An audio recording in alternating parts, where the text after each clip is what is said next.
É muito interessante como tem uma assimetria de visão sobre esse tema dentro e fora do ecossistema. Eles são basicamente computadores que eles fazem três coisas. E aí vem a minha pergunta: está acontecendo de fato ou isso é uma teoria hipotética que ainda não se comprova na realidade? Posso te deixar tranquilo que são teorias falseáveis e até agora não foram falseadas. Ou seja, não é sexo dos anjos e realmente é plausível você construir um computador quântico.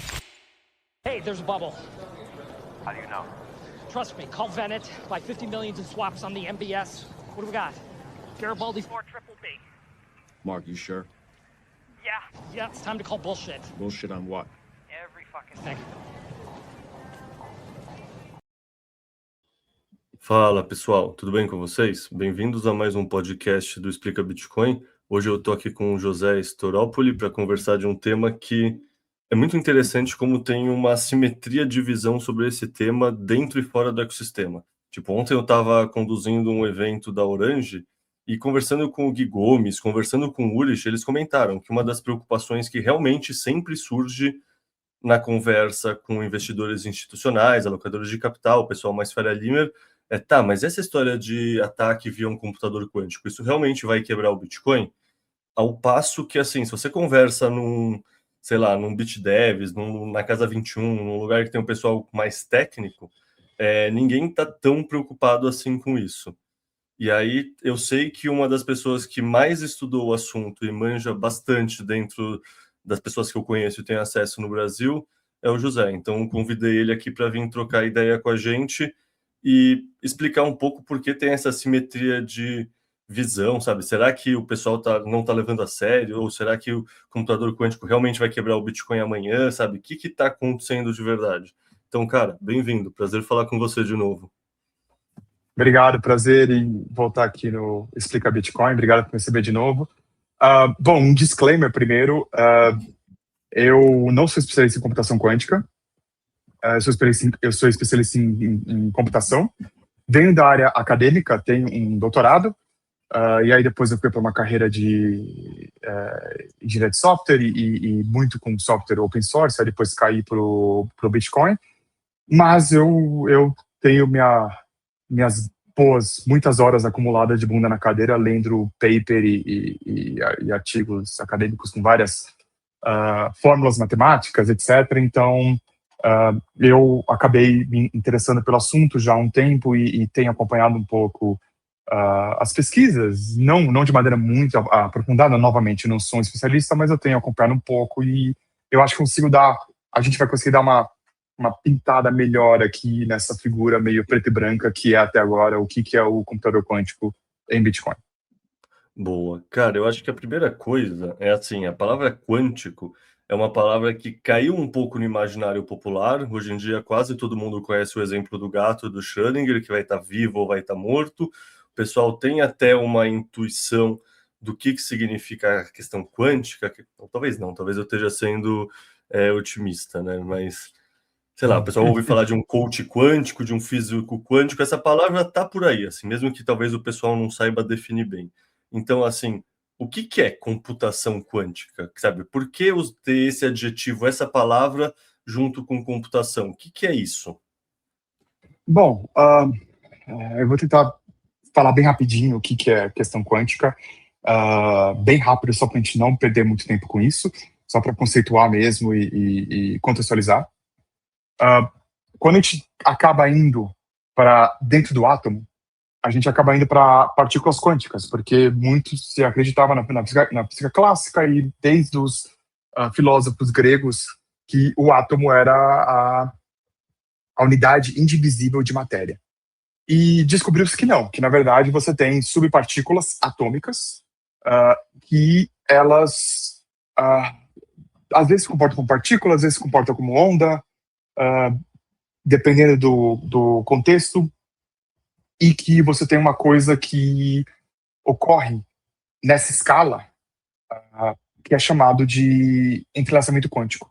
Então essas partículas elas acabam tendo uma interação local que permite com que você tenha alguns paradoxos que ainda não foram resolvidos de maneira definitiva na física, que, por exemplo, o exemplo clássico é o spin de um elétron, ou seja, se ele está rodando em uma certa direção ou na direção inversa. Então, quando você pega dois elétrons e você... Geralmente, um elétron, se você põe dois elétrons próximos, eles vão ter spins opostos, né? Então, se você pega, junta dois elétrons e coloca eles e disparam, então você junta eles, você entrelaça eles de maneira quântica, e você meio que dispara eles em direção opostas na velocidade da luz, e eles vão andando pela galáxia. Uma vez que você mensura um elétron, qual é o spin dele, você automaticamente sabe qual é o spin do outro elétron. E do ponto de vista do fenômeno físico subatômico quântico, isso fere algumas leis, algumas teorias clássicas da relatividade, por exemplo, de Einstein, que nada pode viajar mais rápido que a velocidade da luz. Então você não tem como essa informação viajar mais rápido que a velocidade da luz, e ela acaba viajando. Então quando a gente desce, então isso é meio que a origem. Quando a gente desce para o que são fenômenos quânticos, são geralmente fenômenos que você usa no nosso contexto de computação quântica, que você, de uma maneira, entrelaça essas partículas. Então você tem esse entrelaçamento quântico, que é chamado de quantum entanglement. Elas estão entrelaçadas e você faz operações nesses bits quânticos, que a gente chama de quantum bits ou qubits, e você faz algumas operações, e essas operações fazem com que o sistema entrelaçado ele consiga te dar uma resposta para certos algoritmos, como, por exemplo, você descobrir a chave privada de uma chave pública. Boa. Mas eu não gosto muito do gato de Schrödinger, porque eu acho que para entender computação quântica não ajuda nada. Eu gosto muito da comparação que se você tem 3 qubits, você tem então 2 a terceira, você tem 8 possíveis estados. E ao invés de você ter que mensurar todos esses, ao invés de você ter que virar todos esses bits e tudo mais, você consegue fazer operação nesse sistema, nesse conjunto de bits, e quando você tiver uma mensuração, eles vão te dar uma resposta correta para algum problema. Eu acho que é a melhor contextualização ou explicação que eu posso dar, sem entrar em muitos detalhes que até eu não consigo explicar ou que a gente perca o ouvinte aí. Beleza. Cara, vou ser bem sincero, meu papel aqui hoje é a pessoa burra que não entende, o leigo que tenta fazer perguntas simples, porque eu acho que é o que o pessoal em casa também vai estar pensando. É um tema que eu me sinto um macaco, em poucas palavras. Mas o que são computadores quânticos? Eles são basicamente computadores que eles fazem 3 coisas. São 3 etapas. Primeiro, eles criam uma superposição sobre os inputs da computação. Aí eles aplicam alguma computação nessa superposição, façam com que a resposta certa seja mais provável. E aí, quando eles tomam a mensuração daquele sistema, que todas a tal da equação de onda, ou toda a amplitude possível de probabilidade do sistema estar em tais estados, colapsa a um único estado possível, que é o que você mensura, e aquele estado é o estado que, se você fizer as operações corretas na superposição, vai ser o estado com uma probabilidade imensa de ser o estado correto da computação que você quer fazer nos seus inputs. Assim, para mim isso parece magia negra, e aí vem a minha pergunta, que assim, sempre que eu vejo muita coisa de física teórica, especialmente, no fundo quase parece um exercício de filosofia, no sentido, já não é tão falseável, Portanto, meio que você pode falar palavras muito sofisticadas, com termos matemáticos e fórmulas que quase ninguém entende, então você não consegue realmente validar, sabe? Está na fronteira do conhecimento que uma no futuro vai se provar correta, várias outras não. E hoje em dia parece meio que é retórica. No caso da computação quântica, o quanto isso que você falou é teoria, ou o quanto isso já está começando a ser implementado, em que escala? Porque, assim, querendo ou não, a gente sabe, o papel aceita quase tudo, você precisa ser persuasivo bastante, as coisas precisam fazer sentido, mas talvez elas não parem em pé por algum motivo que você ignorou porque você não sabia. E eu sempre vejo o pessoal falando de avanços na computação quântica, mas assim, é suspeito que quem fala disso é o cara que tem a ganhar falando disso, né? O CEO de uma empresa que precisa captar dinheiro, é o Nick Carter, que gestor de um hedge fund que investe nesse tipo de tese. Então, assim, eu não, sei lá, sendo bem sincero, são pessoas que os incentivos é falar que isso está para acontecer, isso está funcionando, gerar esse pânico, porque o meu produto é a solução para isso. Então, eu não sei, eu não confio neles. Então, eu não sei o quanto é real que isso está acontecendo, é plausível que esse computador realmente exista, essa teoria já está feita e essa engenharia já está resolvida e agora é só uma questão de ganhar escala, sabe? Isso está acontecendo de fato ou isso é uma teoria hipotética que ainda não se comprova na realidade? Bom, dois ex-acadêmicos aqui com doutorado falando sobre falseável e entra aí Karl Popper. Eu posso te deixar tranquilo que são teorias falseáveis e até agora não foram falseadas. Ou seja, não é Sexo dos Anjos e realmente é plausível você construir um computador quântico. É mais um desafio de engenharia e alguns breakthroughs na parte de como que você escala isso para você ter o número de qubits necessários para você começar a fazer coisas interessantes com esse computador quântico, mas computação quântica a uma escala micro de você fazer alguns problemas de toy problems, alguns problemas lúdicos que não são muito importantes para o mundo, mas que mostram que aquela tipo de computação, esse paradigma de computação funciona, já foram provados há vários anos e estão cada vez mais avançando a capacidade dos computadores quânticos. Então, não é Sexo dos Anjos. Na verdade, era Sexo dos Anjos, talvez na década de 80, que o primeiro cara que falou sobre computação quântica, um dos primeiros caras que falou sobre computação quântica, foi o Richard Feynman, que é um dos meus heróis acadêmicos, e o David Deutsch também.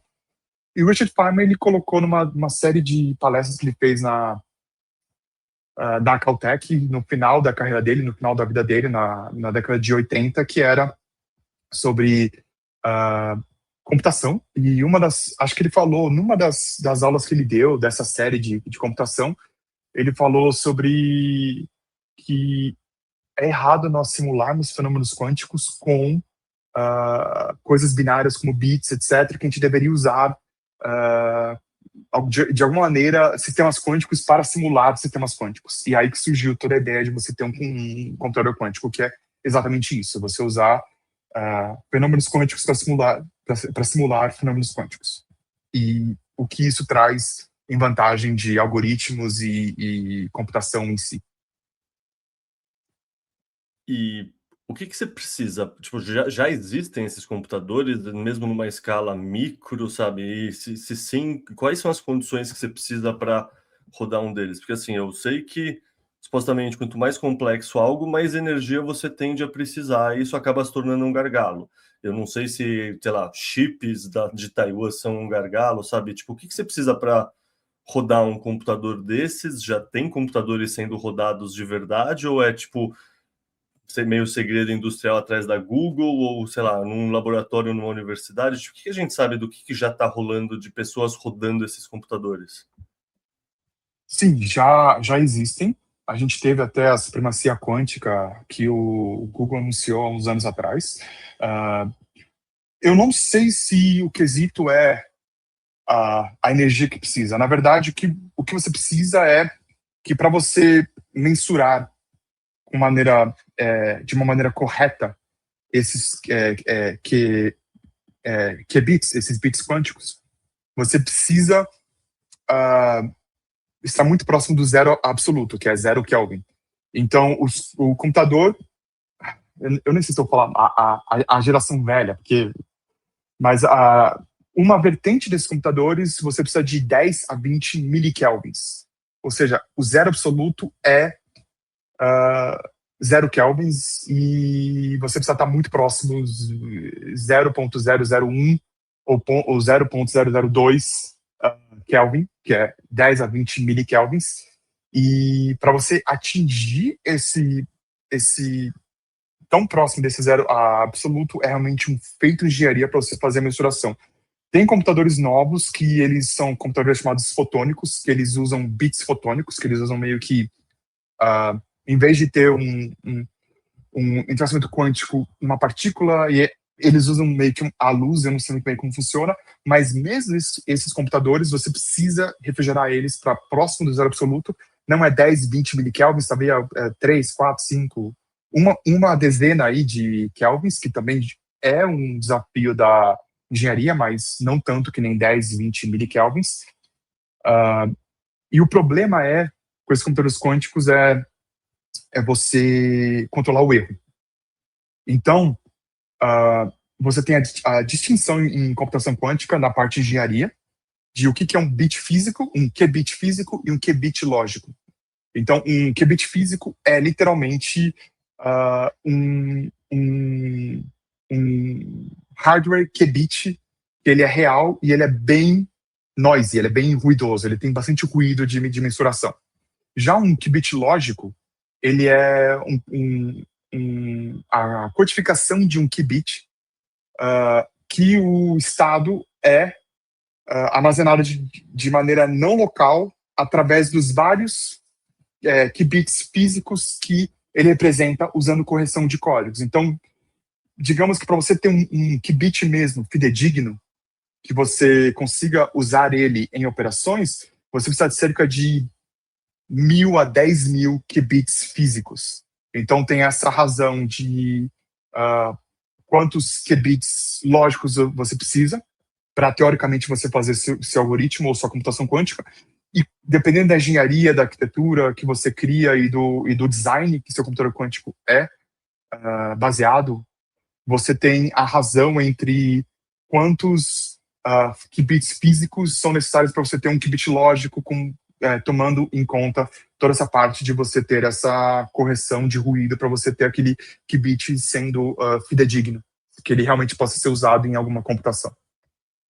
Há avanços para que você consiga reduzir isso para, sei lá, ser 100, 1 para 100, mas por enquanto agora é entre 1 para 10.000 ou 1 para 1.000.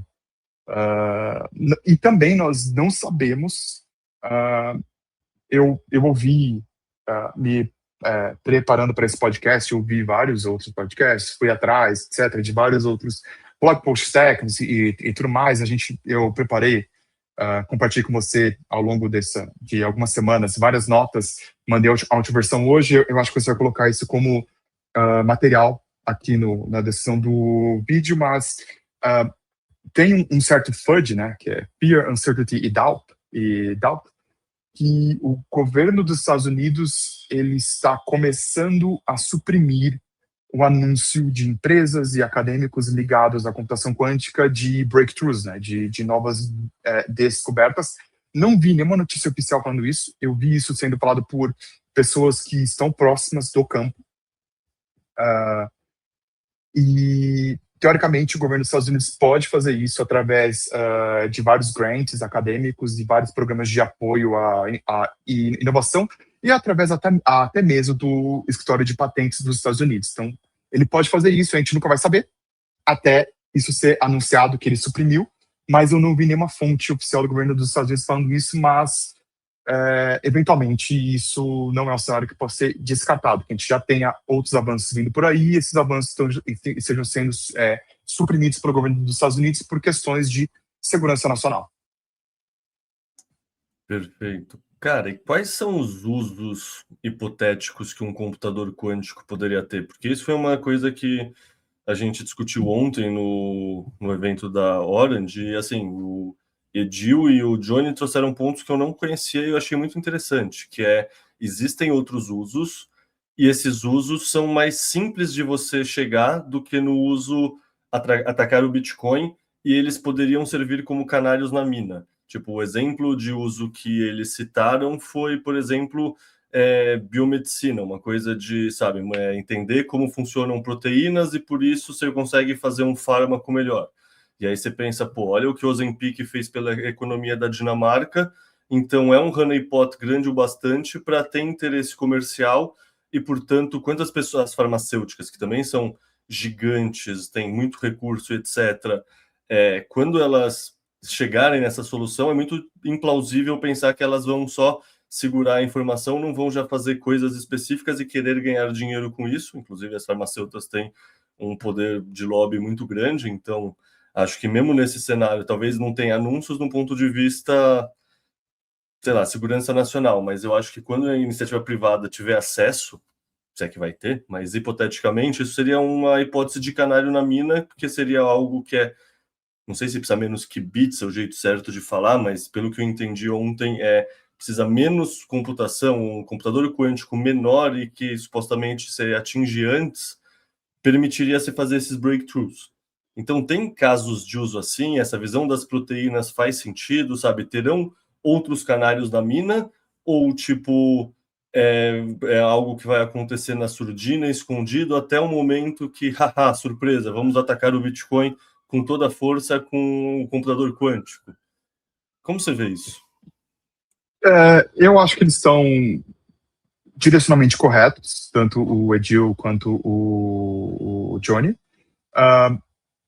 Eu quero colocar um marca-página nesse vamos atacar o Bitcoin, que eu vou falar já já, mas sim, o computador quântico, a computação quântica, ela foi, como eu falei, na década de 80, pensada em você usar um sistema quântico para simular um sistema quântico. Então, o principal uso de computador quântico é você simular fenômenos quânticos em física, química, coisas de materiais, coisas de biomoleculares, etc. Toda vez que você precisa simular as interações a um nível subatômico e você precisa simular algum estado quântico de algum sistema, seja ele um sistema de enzimas e proteínas, ou um sistema de fases da matéria, ou um sistema de você ter pathways de reação, né? Então, eu vou falar muito termo em inglês aqui, eu não vou tentar não traduzir, porque eu sempre perco muito dano cognitivo tentando traduzir as coisas on the fly e aí acaba atrapalhando tudo. Então, todos esses reaction pathways, esses designs de catalistas, materiais de baterias, supercondutores que você pode usar para a indústria química, para a indústria de materiais, para a indústria de matéria, por exemplo, de você ver fases de matéria, realmente o computador quântico ele pode vir e revolucionar imensamente essas indústrias, e é a grande sacada do computador quântico.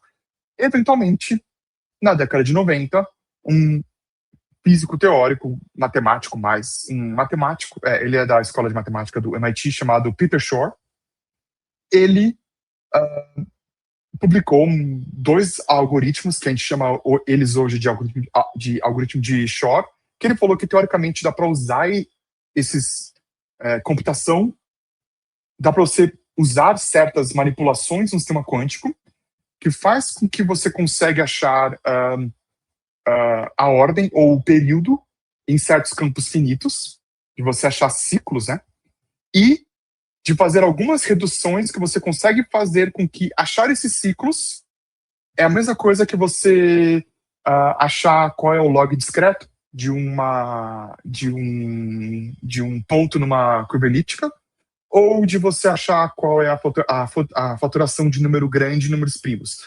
O que isso quer dizer? Quer dizer que você consegue usar um computador quântico para quebrar criptografia tradicional, chave pública privada, que é a criptografia que você usa para Bitcoin, e RSA para algumas coisas bem antigas que já começou a ser, nos idos de 2000, 2010, a ser trocada por criptografia de curvas elípticas. Então foi essa descoberta que acabou fazendo com que o computador quântico virasse esse grande temor que vai quebrar toda a criptografia, todas as criptomoedas, o Bitcoin, etc., e atacar todos os bancos e toda a comunicação global e assim por diante. E vamos atacar o Bitcoin. Vamos. O que você consegue atacar do Bitcoin com a computação quântica? Porque atacar o Bitcoin é algo muito genérico também. O que significa atacar o Bitcoin com computador quântico? Que parte do funcionamento da rede você ataca? Bom, primeiro vamos fazer um exercício hipotético, que foi aquele marca-página que eu falei para colocar em atacar o Bitcoin.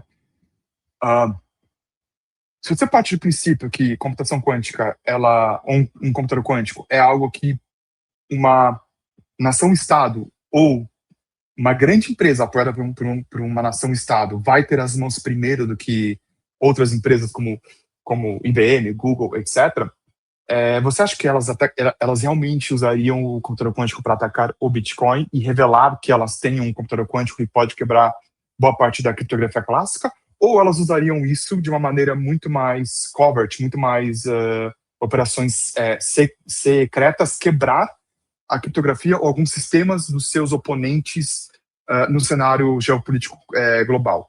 Minha opinião, acredito que o primeiro ataque que a gente vai ver, se a gente vê de computador quântico, é realmente você usar isso, a China usar isso nos Estados Unidos, ou os Estados Unidos usar isso na China ou na Rússia,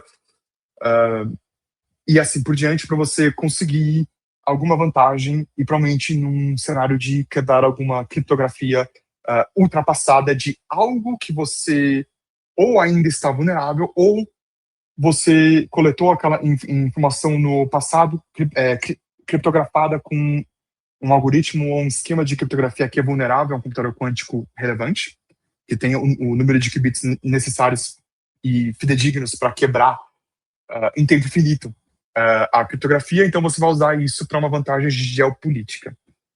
Por quê? Se uma empresa ou um outro player conseguir um computador quântico, conseguir quebrar o Bitcoin, você tem vários cenários aqui que pode acontecer. Se você pode pegar algumas moedas que estão vulneráveis, que a gente já vai falar o que é atacar o Bitcoin e o que está seguro no Bitcoin.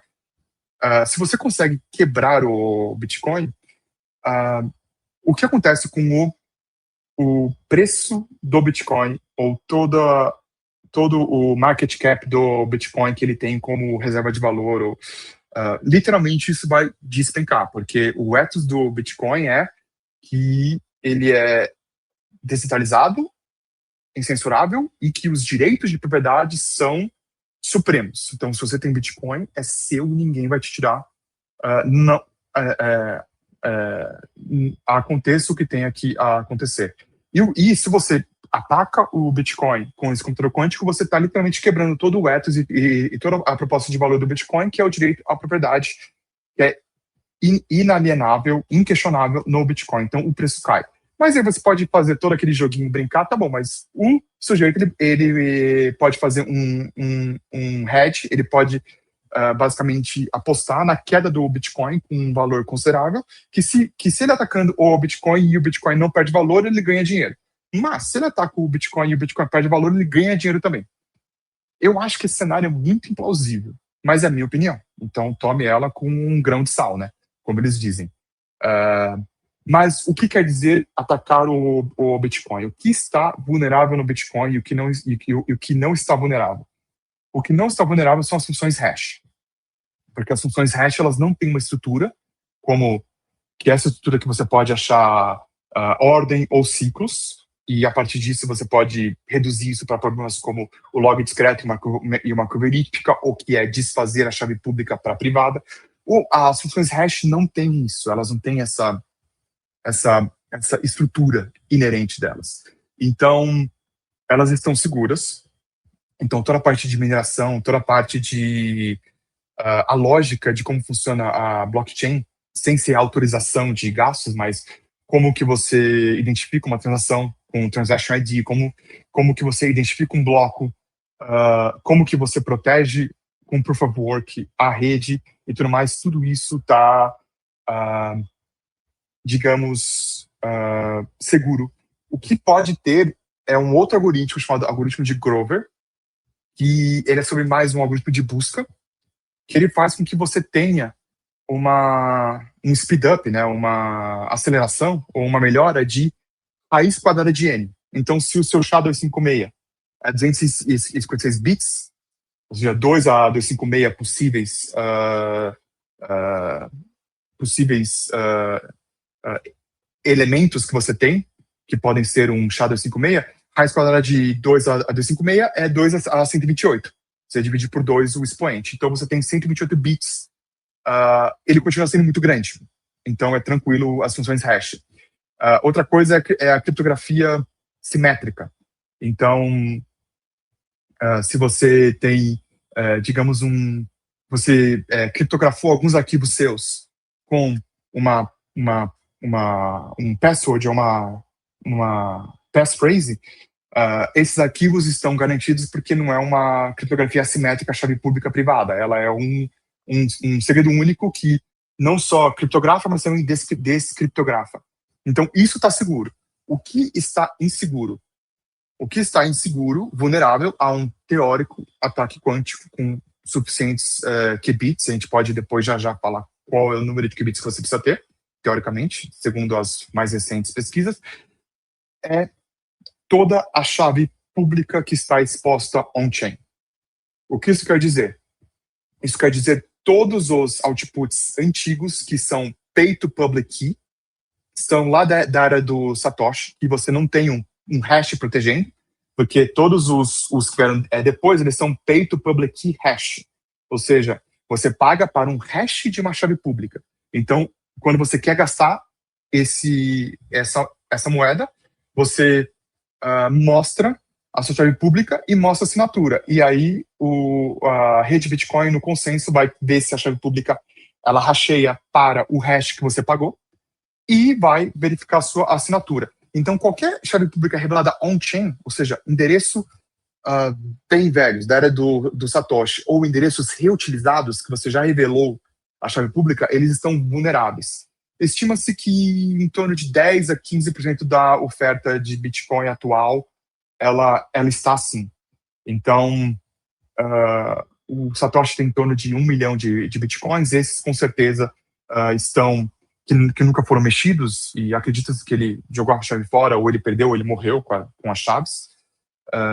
Então, acredita-se que esses Bitcoins antigos e os que já foram revelados, reusados e revelados em chave pública, eles estão vulneráveis. E também tem uma classe especial de endereços, que é os endereços Taproot, que é o P2TR, Pay to Taproot, que eles não têm nenhum hash protegendo a chave pública.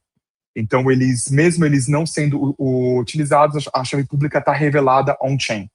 Então, são todos esses endereços que estão sob ameaça. Na prática, o que isso significa? Tipo, por exemplo, eu consigo gerar endereços que é pré-SegWit, tem endereços pós-SegWit, tem o Taproot. Tipo, vamos falar que eu quero deixar no endereço para minha filha que acabou de nascer, para daqui a 50 anos como herança, porque, sei lá, amanhã eu bati a cabeça e morri. Onde eu deveria deixar esses bitcoins parados e eles estarem seguros daqui a 50 anos? Ou não tem uma forma de fazer isso? É uma questão um pouco complicada. Por quê? A não ser que você use endereços muito antigos, você não vai conseguir, de qualquer maneira, hoje, sem ter muito esforço e rodar software muito desatualizado e clicar em várias telas de eu tenho certeza que eu estou fazendo isso, várias telas de warning, você não vai conseguir gerar endereços da área do Satoshi. Para você ter uma ideia, até aqueles endereços antigos que começam com 1, eles já têm um hash protegendo eles. Eles são pay to public key hash, que são os pré-SegWits. Então, a gente está falando de endereços, cara, antes de você ter BIP32, antes de você ter seed phrases, etc. Então são endereços bem antigos.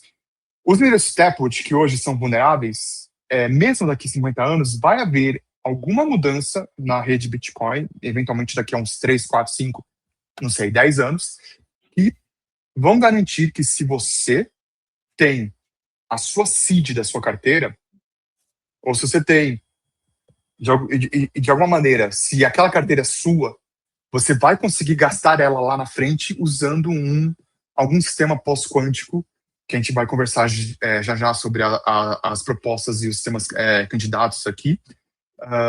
Mas tá tranquilo. Eu acho que os únicos que estão em risco, novamente, em minha opinião, são os endereços antigos da era de Satoshi que eu não sei nem como você vai conseguir criar endereços assim usando um software atual de consumidor hoje para Bitcoin.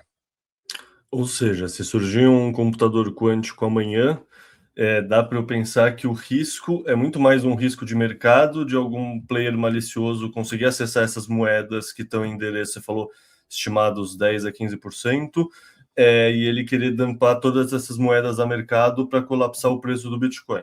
Mas para mim, que estou fazendo minha autocustódia com endereço Segwit e para a rede como um todo, que funciona minerando blocos com SHA-256, não tem um risco real. Então, é um risco de mercado que poderia afetar o preço no curto, médio prazo e não algo que é existencial ao Bitcoin. Essa compreensão Sim, faz sentido? faz sentido. Tanto que, bom, você sabe que hoje a gente tem grandes influências no Bitcoin. Uma delas é do Michael Saylor, ele acho que tá com 800 mil Bitcoin e tem uma empresa bilionária e compra bilhões de Bitcoins a cada mês, bilhões de dólares em Bitcoin a cada mês. Ele já abertamente declarou que ele é favorável à confiscação das moedas do Satoshi, moedas antigas que estão nesse pay to public key, que não tem o hash delas protegendo, que são da era pré-2013, pré-2012, uma coisa assim. Porque para ele isso é melhor ainda, porque reduz a oferta circulante. Não são mais 21 milhões de bitcoins, são 19, 18 agora, porque essas moedas foram confiscadas, porque vai ter um atacante quântico no futuro. E para ele é melhor, porque ele tem mais, não só money go up, number go up, mas também o quanto que ele tem de bitcoins da possível circulação aumenta também. Então, para ele vai ser muito bom. Então, eu não sei, tem esse risco de mercado, eu não sei o quão, eu não consigo estimar, eu acho que ele é bem implausível. Se houver algum fork, todos os grandes players econômicos, Coinbase, Kraken, Binance, todas as corretoras, todos os ETFs, todas as DATs, as Bitcoin Treasury Companies, etc., eles vão seguir o fork que vai congelar essas moedas. Então, se você quiser, se você tem Bitcoin e quer que seu Bitcoin continue com, sei lá, 70, 100 mil dólares em diante de valor, você vai ficar no fork que todos esses players econômicos foram. E esse fork, se houver um ataque quântico, é o fork que fala, não, essas moedas não podem gastar mais a partir desse bloco, que foi o ataque quântico. E, para nós, isso é Bitcoin, assinado Michael Saylor, assinado Coinbase, assinado Kraken, assinado Larry Fink, assinado ETF, Vanguard, e trilhões de dólares de ativos que assinaram que esse é o fork de Bitcoin. Isso é uma visão bem interessante, porque ontem isso foi discutido, a questão do que vão acontecer com essas moedas, e parece, sei lá, eu realmente não sei, é uma discussão que é muito incipiente, faz muito sentido você pensar nos incentivos desses players institucionais defenderem a abordagem do congelamento das moedas.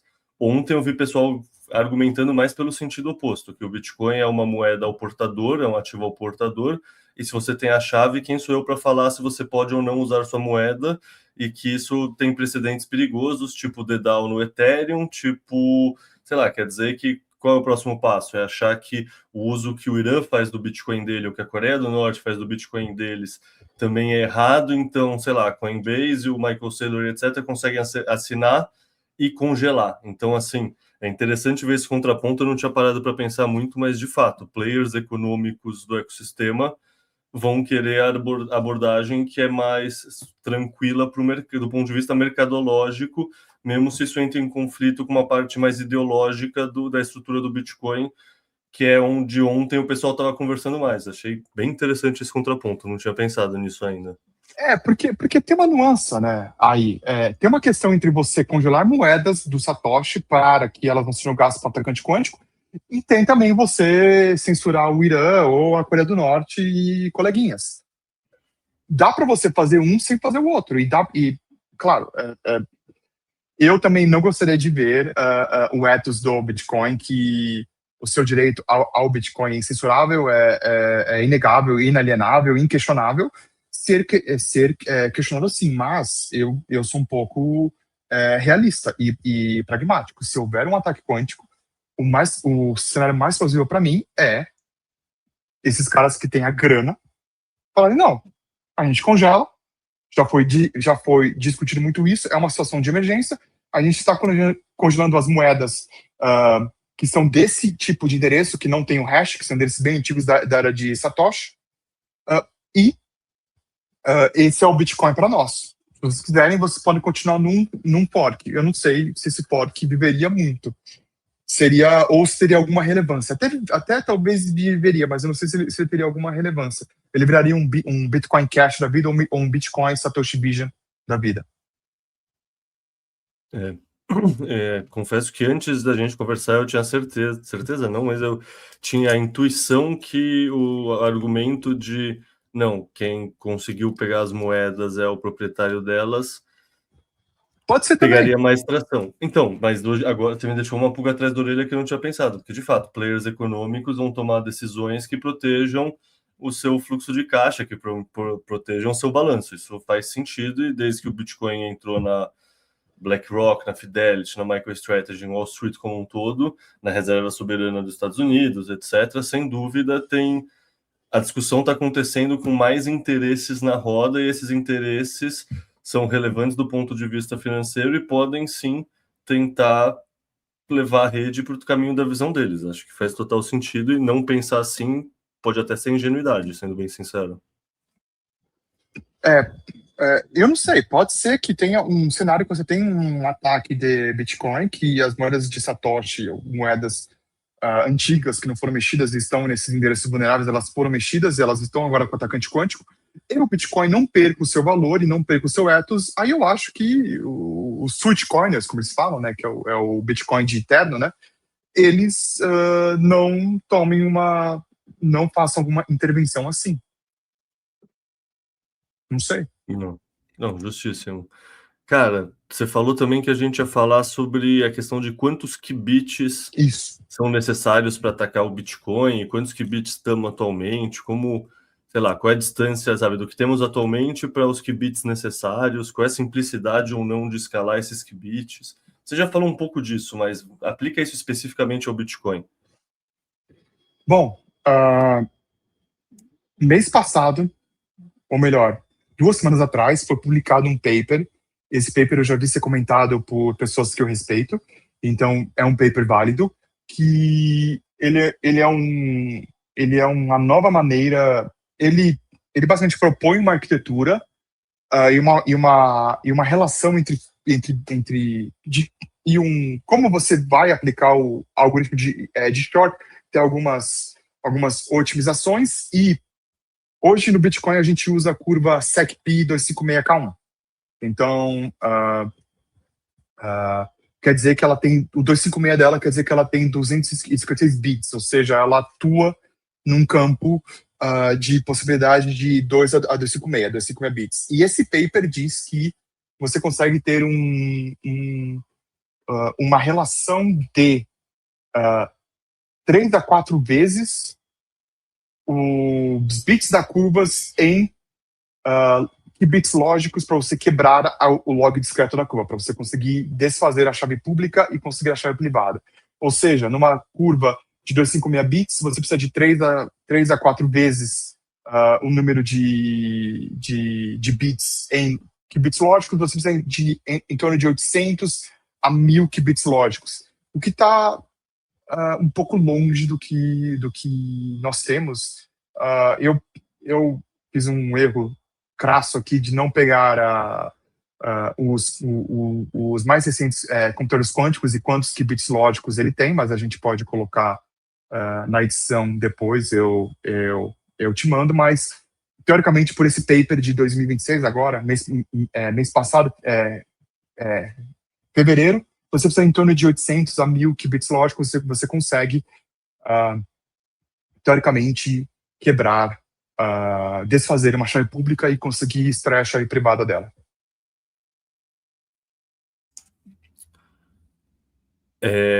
Citando um amigo meu, provavelmente amigo nosso, Narcélio, Ele tem um status no WhatsApp dele que eu acho muito engraçado, que puta, ele cansou de sempre falar sobre computação quântica, responder isso, e aí ele só assumiu um status lá no WhatsApp que é: o ataque quântico é inevitável. Visto que a gente falou aqui, o ataque quântico é inevitável mesmo, ou isso é só uma tiração de sarro dele? Eu acho que ele tá certo. O ataque quântico é inevitável, assim como o Sol explodir um dia é inevitável. Bom, como geólogo, eu tenho a timeline do Sol explodir e ainda falta vários bilhões de anos. Timeline do computador quântico, quando alguém fala que o ataque é Não, sim. inevitável, eu tendo a pensar que é no meu tempo de vida, não em escala geológica de tempo. Não, ele é inevitável. Pelo avanço, ritmo de avanço e como grandes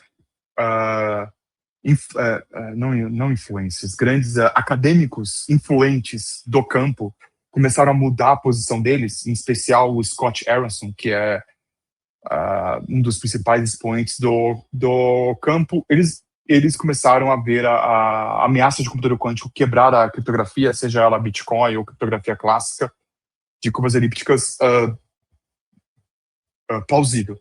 Os Estados Unidos começou a recomendar que todo mundo adote, todas as suas agências, etc., CIA, NSA e todos os outros órgãos do governo e empresas comecem a adotar a computação pós-quântica, que ela é resistente a um computador quântico, já agora, e literalmente tirar de circulação toda a computação baseada em curvas elípticas até 2035.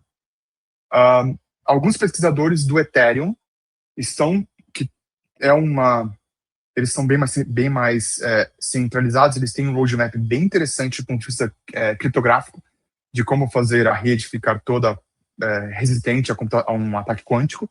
Eles acreditam que tem 1% de chance de você ter um ataque com um computador quântico que possa atacar Bitcoin e outras criptomoedas até 2032. Então, esses são os números que eu vi por aí.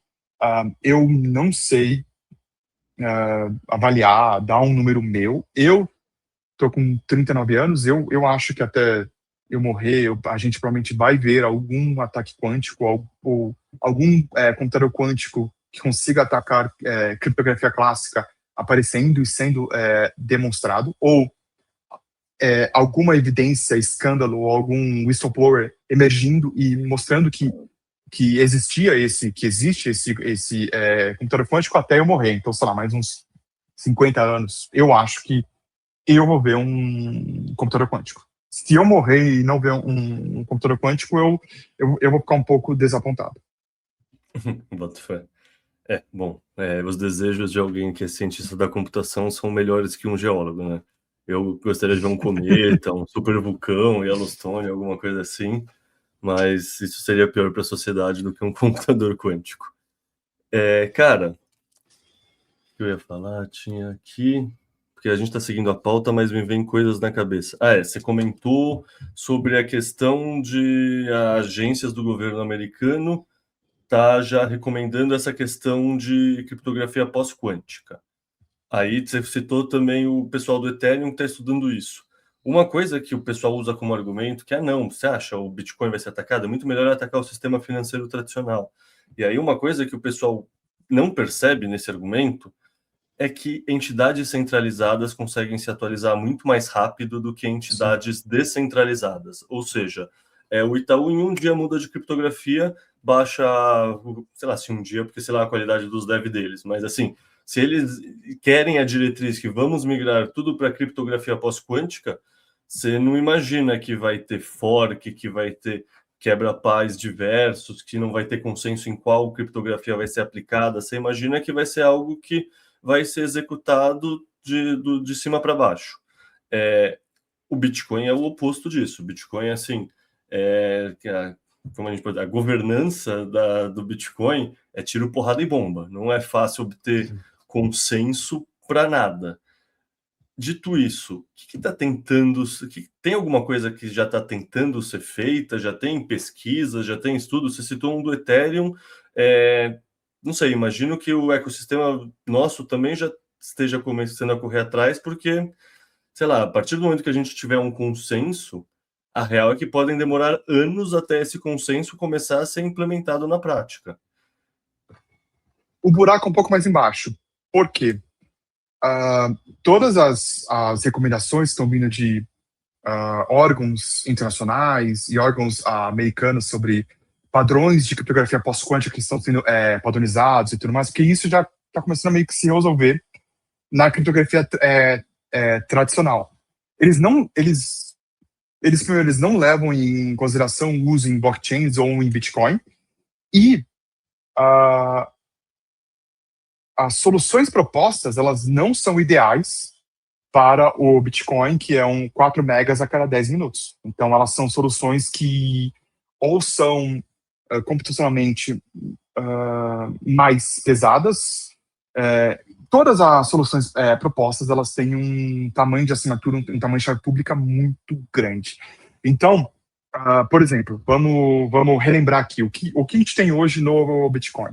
Se você está usando o SegWit, você está usando o que a gente chama de ECDSA, que é um tipo de assinatura usando curva elíptica que a chave pública tem 33 bytes e a assinatura tem 70 bytes, mais ou menos.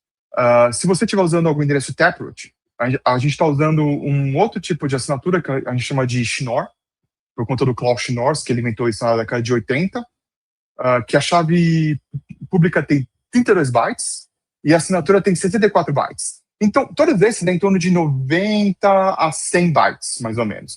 Vamos arredondar para 100 bytes. 100 bytes é o conjunto de uma chave pública e uma assinatura, hoje no Bitcoin.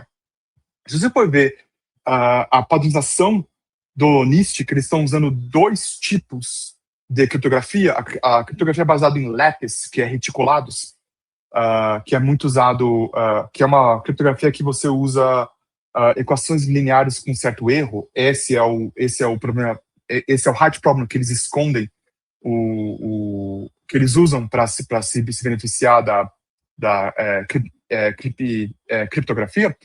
Eles têm esse lattice, que é o reticulados, e tem também as assinaturas baseadas em hash. Então, se você pega 2 padrões que tem, você pega um padrão baseado em lattice, em reticulados, a chave pública é 1.312 bytes, ou seja, 1.3 kilobytes. E a assinatura é 2.420 bytes, ou seja, 2 kilobytes e meio. Juntas vai dar 3.8 kilobytes. Compara 100 bytes com 3.8, é 38 vezes maior, mais pesado para você botar isso no bloco. Vai nas de hash. Então você tem a chave pública, beleza, 32 bytes, ok, é boa. Mas a assinatura, se prepara, 7.856 bytes, ou seja, quase 8 kilobytes para você assinar alguma coisa. Se você conseguir comprimir um pouco, diminuindo um pouco os níveis de segurança, que são ainda aceitáveis, isso pode cair para 4.000 bytes, para 4 kilobytes. Ou seja, elas são coisas que não foram pensadas para 4 megas a cada 10 minutos. Mas você tem um paper bem legal que saiu dezembro, janeiro, acho que dezembro, finalzinho de dezembro, pelo pessoal da Blockstream, que é pegando dentro dessas 2 tipos de criptografia, lattice, reticulados ou hash, eles foram pelo hash, porque os reticulados, apesar de serem padronizados e começarem a ser recomendados como computação pós-quântica, ainda, de fato, você não tem muito efeito Linde, você não tem muito tempo que eles estão por aí sendo pesquisados, atacados, para realmente botar o seu na reta e falar, não, ó, isso aqui vai ser tolerante, ele vai resistir a um computador quântico pelos próximos 10, 20, 30 anos. Então, eles foram pelo hash, porque faz sentido. Tá dando um recording error aqui. Deve ser só no seu. O meu tá normal. Aqui aparece gravação, porque tá gravando em 2 locais, né? No seu e no meu. Então, aqui parece que tá gravando tudo certo. Não, ok. Então, a gente já usa hash para muita coisa. Se hash estiver quebrado para um computador quântico, a gente está lascado, porque a mineração está toda quebrada, a maneira com que você referencia transações, Transaction ID, está tudo quebrado, a maneira como você referencia blocos, está tudo quebrado, a maneira como você protege chaves públicas, está tudo quebrado. Então, faz sentido você se apoiar ainda mais em hash, porque eles são um primitivo bem basal de Bitcoin, eles não têm a estrutura que uma criptografia baseada em curvas elípticas ou baseadas em reticulados tem. Então, eles são um bom candidato. E eles e aí eles pegaram basicamente o Sphinx, que é o nome dessa criptografia, que é o nome desse esquema de assinatura por hash que o NIST está padronizando, e eles começaram a brincar com isso e otimizar. Então, sendo um pouco técnico, imagina que a gente tem uma Merkle Tree, ou seja, uma árvore, e essa árvore ela é criada quando você vai hasheando todas as suas folhas até você chegar na sua raiz.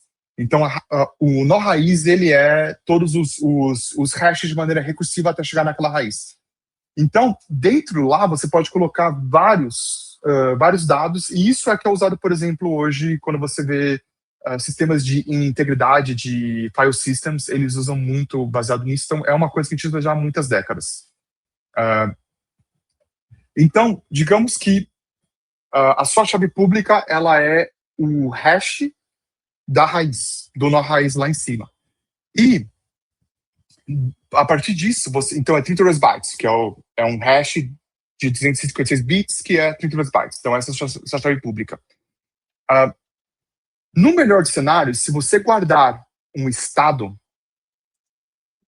ou seja, você não só tem uma seed que você pode carregar em qualquer carteira, memorizar na sua cabeça, viajar ao redor do mundo sem nenhum computador, chegar numa carteira do zero, sem nenhum estado, e colocar sua seed e começar a gastar, nesse cenário você teria que ter um certo estado, porque a gente quer otimizar algumas coisas.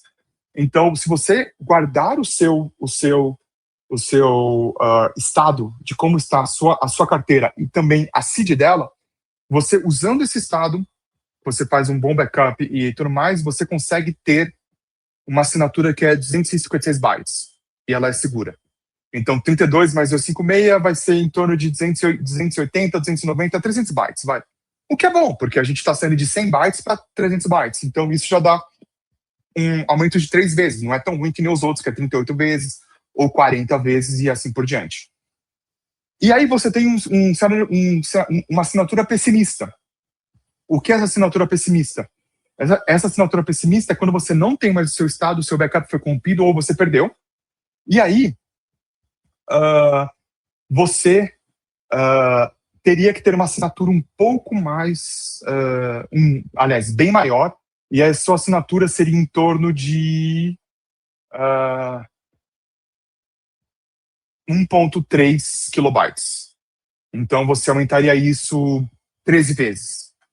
Por quê? Porque você teria que escolher aleatoriamente um dos nós dessa árvore que você não usou e torcer para aquele nó não ser o que você revelou no passado, senão você pode ter todos os seus fundos, você revela a sua chave pública, porque você está reutilizando a assinatura. E aí, para você ter uma boa garantia, então eles colocaram algo que, usando um aleatório de todos que você pode ter nessa árvore, você tem 1.3 kilobytes. E a gente pode entrar um pouco em detalhes técnicos, se você quiser, como funciona isso, um pouquinho a intuição e por que você tem esse trade-off entre 256 bytes para, se você tiver um estado, se você tiver um estado da sua carteira, e se você perder esse estado, você ter que usar uma assinatura mais pesada. Bora, estamos aqui para isso, né? Bora? Ok. como funciona? Você tem uma Merkle Tree, e essa Merkle Tree ela tem várias folhas, e aí você vai hasteando até você chegar num nó raiz, e esse nó raiz ele tem 32 bytes, e essa é a sua chave pública. Como funciona? Essas assinaturas, elas funcionam usando uma assinatura bem antiga, chamada One Time Signature, que foi criada pelo Leslie Lamport, o mesmo cara de sistemas distribuídos, em 1979, então ela é bem antiga, ela predata muitas curvas elípticas, e foi, acho que, a primeira maneira de você assinar algo criptograficamente com uma chave pública e uma chave privada, só que ela pelo próprio nome dela, One Time Signature. Se você usar mais de uma vez ela, você literalmente faz com que ela seja insegura e as pessoas descubram a sua chave privada muito facilmente. Então, uma vez que você criou a sua Merkle Tree e você tem a sua árvore e tudo mais, e esse é o seu estado, você sabe exatamente quais folhas você gastou, porque você tem esse estado. Então, você tende a escolher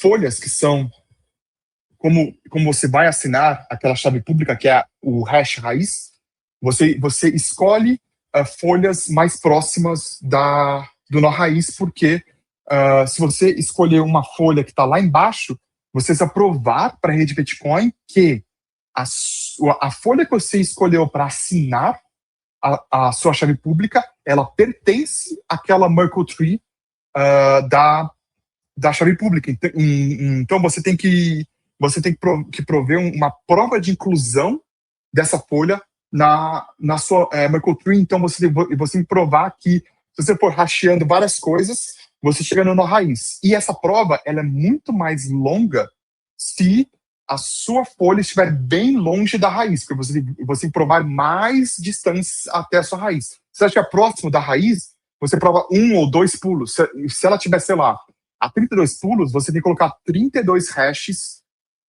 no mínimo, nessa assinatura. Então, 32 vezes 32, fica 32 ao quadrado hashes que você tem que incluir nessa sua prova, e essa vira a sua assinatura.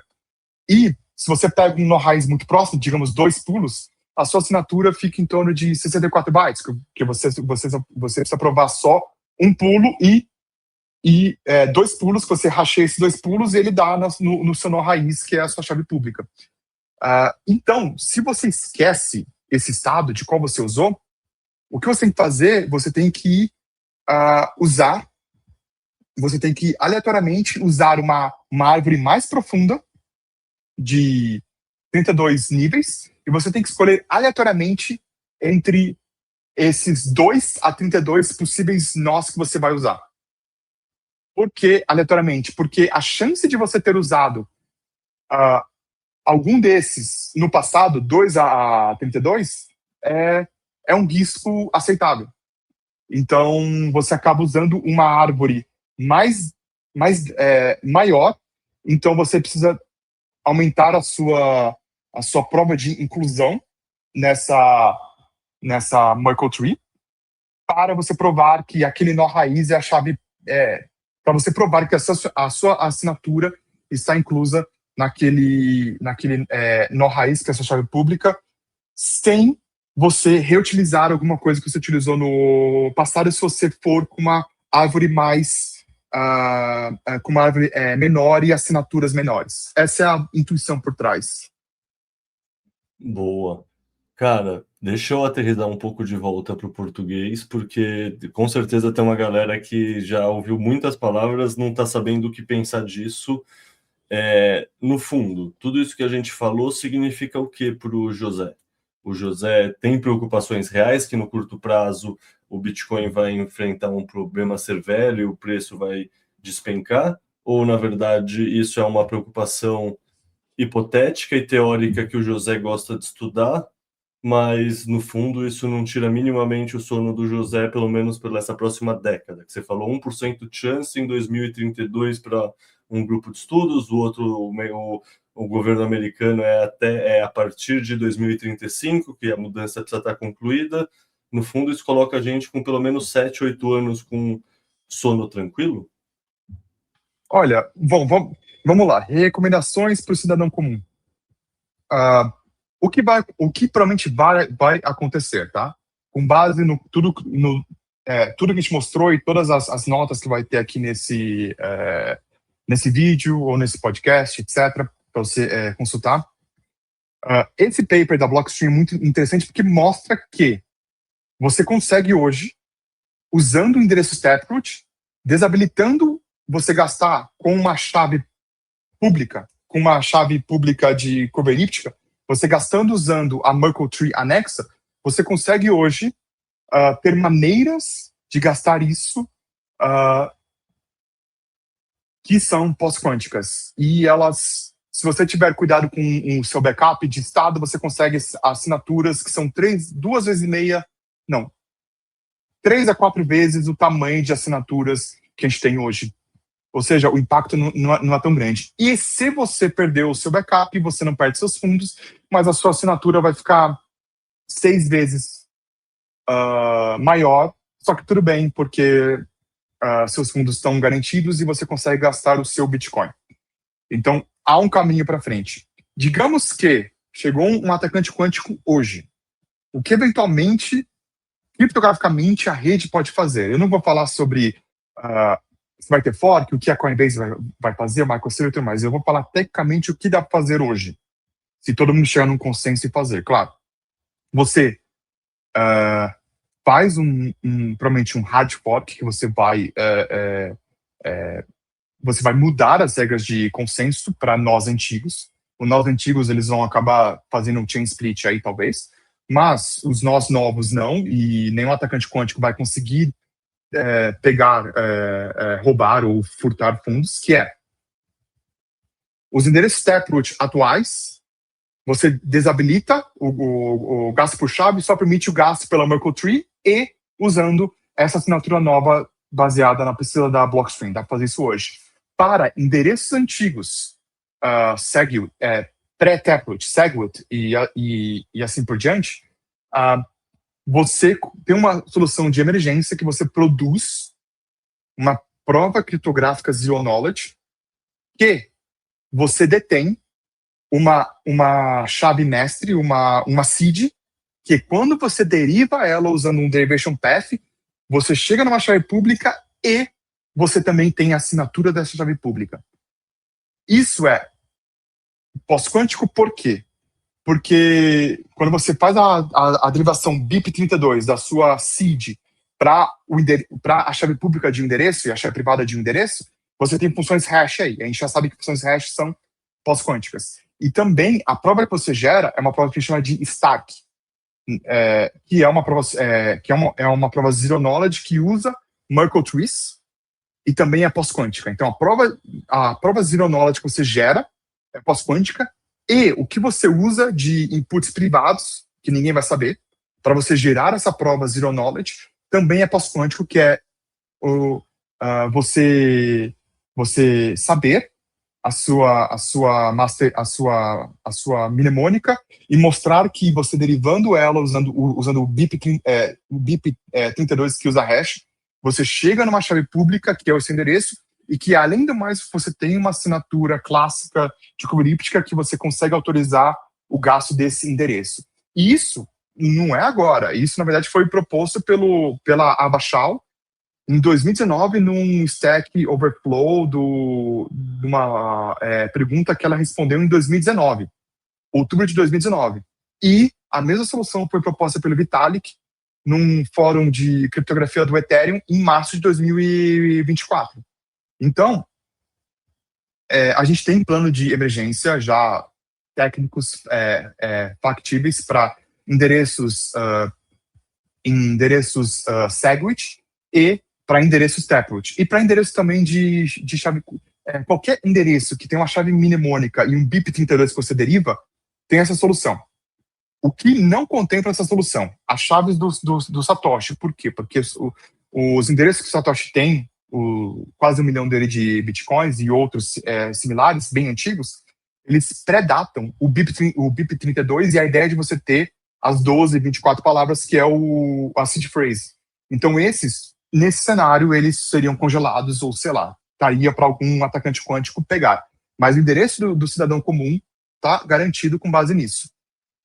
Eu acho que isso é o que eu posso tranquilizar, talvez. Boa. Cara, a gente já está aqui 1 hora e pouco. Se eu respeitar o seu tempo também, e então, só para concluir, tem alguma coisa que acabou ficando de fora do que a gente foi conversando e que ainda está que você anotou e que dá para trazer?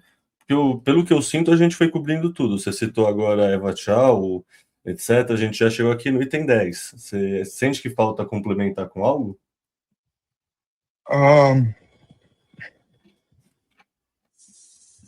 Eu acho que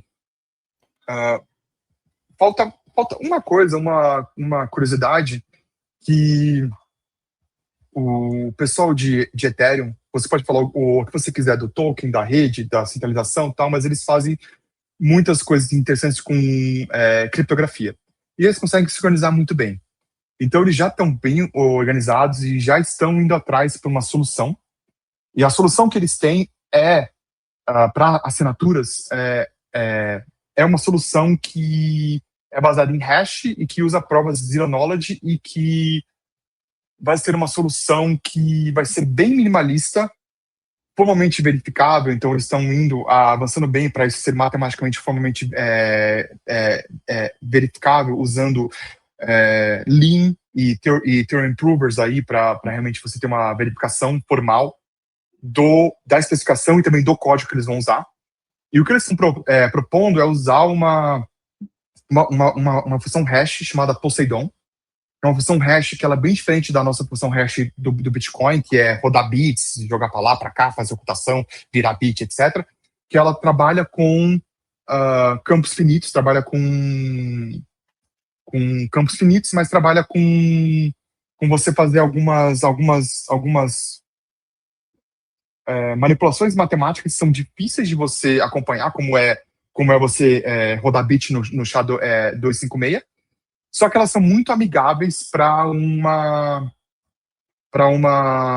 VM que faz essas provas zero knowledge, porque ela gasta menos ciclos, então ela é mais barata para você fazer e você consegue fazer em dispositivos mais underpowered, menos capazes, como o que o pessoal adora colocar em todo o porão, que é o Raspberry Pi e assim por diante.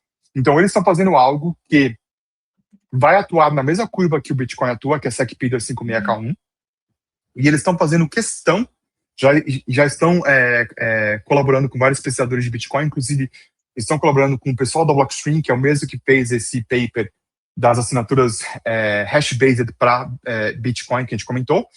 E eles querem ter certeza que o que eles bolarem em Ethereum vai ser aplicável também para Bitcoin e para Solana. E outras blockchains que usam a SecP 256K1.